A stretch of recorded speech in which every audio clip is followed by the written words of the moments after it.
Hello student, मैं शंकर कुमार। स्वागत है आप सभी का जादूगर मित्र में। चलिए, आप लोगों का सब्जेक्टिव हो गया तैयार। क्लास 9th वाले सब आप लोगों का सब्जेक्टिव यहाँ पे तैयार करके लेकर के हम आ गए हैं, तो सभी को फटाफट शेयर कर दीजिए। क्लास 9th वाले सब सब्जेक्टिव आपका तैयार हो गया। यहाँ पे आप देखिए कितना अच्छा अच्छा क्वेश्चन आप लोगों को सब्जेक्टिव में पूछा गया है। ये ओरिजिनल क्वेश्चन पेपर है, ये ऐसा नहीं कि आप मेरे पास ओरिजिनल यानी क्वेश्चन पेपर आपको दिखाएंगे तभी। ये ओरिजिनल क्वेश्चन पेपर है ही है ना, उसी से आपको टाइपिंग करके यहाँ पे आंसर दिया जाता है। तो आपको पहले भी बताया, तो ओरिजिनल क्वेश्चन पेपर यानी इलीगल है यूट्यूब पे डालना, है ना, नहीं डाल सकते हैं। तो इसलिए आपके लिए जो है यहाँ पे टाइपिंग करके ये ओरिजिनल क्वेश्चन पेपर है हिंदी का। तो चलिए यहाँ पे देखिए सब्जेक्टिव क्वेश्चन आप लोग बोल रहे थे जल्दी से डालिए सर, तो लेकर के आ गए हैं।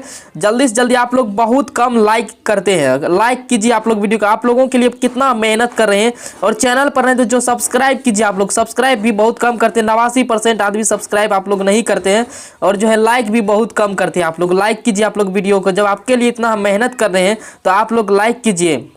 अब निम्नलिखित में से किसी एक विषय पर आपको जो है 200 से 250 शब्दों में आपको निबंध लिखना है। इस पे 10 नंबर है, 10 नंबर छोड़ना नहीं है ना। देखिए यहाँ पे आपका मित्रता पे है, समय की माता, वसंत ऋतु, दुर्गा पूजा पर हम आपको दिए हैं। देखिए दुर्गा पूजा पर आपको दे दी, यहाँ पे दुर्गा पूजा पे आपको लिख देना है। यहाँ पे स्क्रीनशॉट भी ले सकते हैं। देखिए भारतीय त्योहारों में दुर्गा पूजा का अत्यंत स्थान है, यद्यपि यह पूर्वी भारत का यानी प्रमुख उत्सव है। तो यहाँ पे आपको पढ़ने में इसको समय लग जाएगा, इसलिए जब आप स्क्रीनशॉट लीजिए, या तो आपके बुक में होगा ना दुर्गा पूजा पे, आप जो है वहाँ से यानी कि लिख लीजिए कॉपी में, है ना। दुर्गा पूजा पे कोई भी लिख सकता है। देखिए यहाँ पे दुर्गा पूजा को दशहरा या विजयदशमी के नाम से भी जाना जाता है ना। देखिए आपके लिए यानी कि बहुत शॉर्ट आंसर हम लेकर के आए, 2 नंबरा भी आपको करवाएंगे, है ना। बहुत शॉर्ट आंसर आपके लिए लेकर के आए हैं, ताकि आपको है ना कंप्लीट हो जाए। आज ही आपको कंप्लीट कर लेना है, और संस्कृत का भी आपको दे देंगे, और सब्जेक्टिव क्वेश्चन है ना। सिर्फ आज जो है आप कम से कम 1000 लाइक पूरा दीजिए। सब्जेक्टिव आपको संस्कृत का भी देखते हैं 1000 लाइक आप लोग पुराते हैं कि नहीं। यहाँ आप देखिए एक वीडियो में और बोले थे, लेकिन आप लोग 1000 लाइक नहीं पूरा सके, है ना। चलिए आप लोग जल्दी से जल्दी लाइक कीजिए और शेयर कीजिए। यहाँ पे देखिए दुर्गा पूजा पे आपको ले लेना है आराम से। और यहाँ पे देखिए इसके बाद यहाँ पे कहा गया है परीक्षार्थी के 4 नंबर में रहेगा, परीक्षार्थी के बाद सहपाठियों के साथ प्रयत्न की अनुमति तथा रुपयों के लिए बड़े भाई को एक पत्र लिखे। तो पत्र लिखने के लिए आप लोग जानते हैं, है ना, पत्र लिख लीजिएगा। यहाँ पे या तो कोरोना महामारी के बारे में 2 मित्रों के बीच होने वाले संवाद लिखिए। तो इन दोनों में से जो आपका मर्जी आप बना सकते हैं, और नहीं तो आपको ये इसका भी आंसर मिल जाएगा टेलीग्राम पे जाइए जल्दी जल्दी। टेलीग्राम लिंक ज्वाइन कर लीजिए आप जल्दी से, डिस्क्रिप्शन में लिंक है। टेलीग्राम पे आपको जो है ना A to Z जो भी छूट जाएगा यहाँ पे, वो टेलीग्राम पे आपको आंसर दे देंगे। ये देखिए 4 नंबर आप बना लीजिएगा। कमेंट कीजिए आप लोग 4 नंबर का यानी बना पाइएगा कि नहीं। यानी कि यहाँ पे आपको भाई की अनुमति के यानी कि बड़े भाई को पत्र लिखना है। और इसके बाद कि यहाँ पे आपको यहाँ पे जो है ना यानी 5 ही क्वेश्चन बनाना है, यानी 2 नंबरा है, तो आपको 5 ही क्वेश्चन बनाना है। यहाँ पे निम्नलिखित प्रश्नों में से किन्हीं 5 प्रश्नों के उत्तर दें।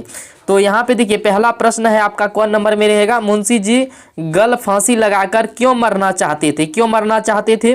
चलिए यहाँ पे देखिए इसका आंसर बहुत ही शॉर्ट आंसर आपके लिए हम बनाए हैं। देखिए दिन भर के प्रयत्नों के बावजूद भी जब भगचोगनी खाने हेतु कुछ नहीं यानी नहीं पाती है, और शाम को मुंशी जी के पास आकर धीरे से कहती है कुछ हो तो खाने को दो। ऐसे में यानी मुंशी जी का हृदय 2 टुक हो जाता है, और मन करता है कि गल फांसी लगाकर जान दे डाले। चलिए बहुत ही बस इतना ही आपको लिखना है ना, 2 नंबर मिलेगा। चलिए दूसरा हम देखिए बुध के समय नालंदा में क्या था।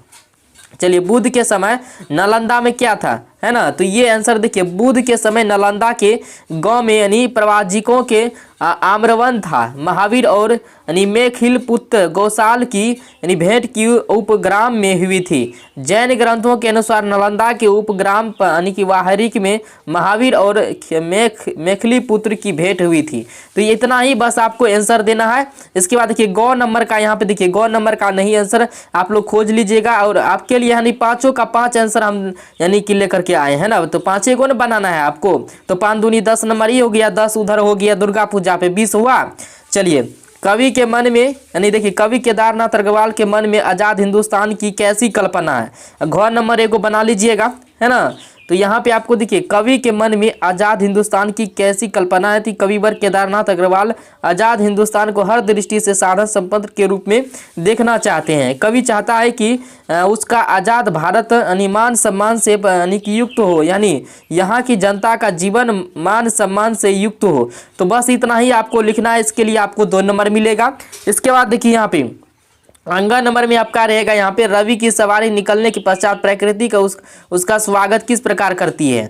तो आपको यहाँ पे ये आंसर नहीं दिए हम। यहाँ पे देखिए 4 नंबर का एगो बना लेना है। कवि मंझन ने सच्चे प्रेम की क्या कसौटी बताई है, जल्दी से इसका लिख लीजिए। देखिए यहाँ पे कवि के अनुसार सच्चे प्रेम की कसौटी भक्त की ईश्वर के प्रति सच्ची भक्ति से है, क्योंकि सच्चा प्रेमी ईश्वर के अलावा किसी से कोई मोह नहीं रखता।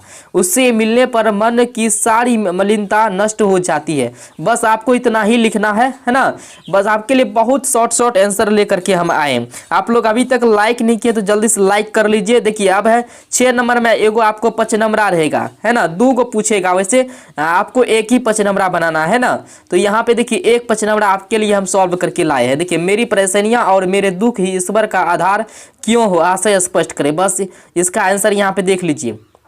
देखिए यहाँ पे कहा गया, यहाँ पे बस इसका भी बहुत शॉर्ट करके हम आंसर बनाए। तो प्रस्तुत पंक्ति लीलाधार यानी कि जागुड़ी की कविता मेरा ईश्वर से यानी ली गई इस पंक्ति में कवि का यानी कि कवि कहना चाहता है कि व्यक्ति जब सुखी होता है तो उसमें अहम का भाव आ जाता है ना। वही नितांत दुष्क के गहन घोर अंधकार से जब यानी उसका पाला पड़ता है तो वह ईश्वर को याद करता है। कवि इन परिस्थितियों से ईश्वर के अस्तित्व पर ही प्रश्न खड़ा कर देता है कि हम दुख और परेशानियों में ईश्वर को याद क्यों करें, है ना। तो क्या दुख नहीं रहने पर ईश्वर नहीं है, तो ऐसा कहा है ना।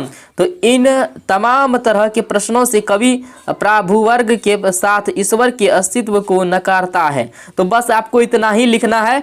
तो आपको जो है ना सब्जेक्टिव हम करवा दिए हैं, और जो भी सब्जेक्टिव आपका छूटा है ना नहीं, तो वो आपका देखिए 5 नंबर आपको एगो करवा दिए, 5 नंबर ये हो गया, 10 नंबर आपका दुर्गा पूजा पे हो गया। इसके बाद देखिए यहाँ पे 10 नंबर 5 को 2 नंबर हो गया, तो 10 10 20 हुआ, 20 5 25 है।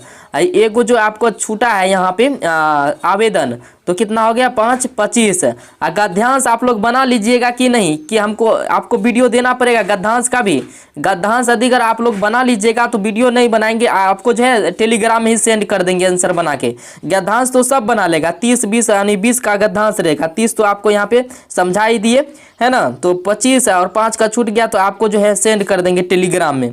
आप जल्दी से कमेंट कीजिए हमें, मेरे डियर स्टूडेंट, आपका गद्यांश बनेगा या यस या नो, जल्दी बताइए। तो गद्यांश भी आपको कंप्लीट करवा देंगे। संस्कृत का भी सब्जेक्टिव क्वेश्चन बहुत ही जल्द डाल देंगे। टेलीग्राम आप लोग जल्दी से ज्वाइन कर लीजिए, है ना। और यहाँ पे भी आपको मिल जाएगा, जल्दी से इसको फेक मत समझिएगा, यही क्वेश्चन आपको पूछा जाएगा, ये क्वेश्चन पेपर से ही आपका जो है ये सॉल्व हुआ है ना। चलिए, थैंक यू, धन्यवाद।